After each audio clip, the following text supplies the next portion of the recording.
O Nay, bakit daw sikat na sikat ang painting na Mona Lisa? Ninakaw ito. Yay!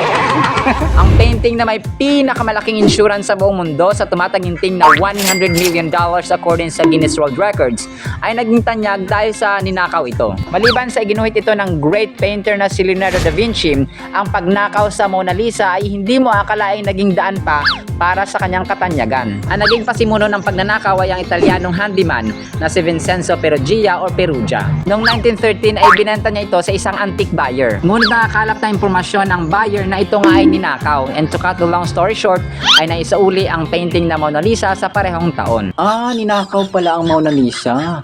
Ganun pala. Salamat. Food for our soul.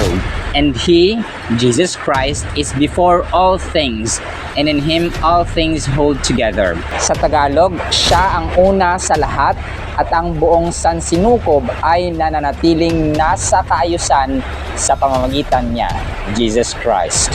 Mula rito sa Davao del Norte, yan ang konting kalamang dapat na alam mo.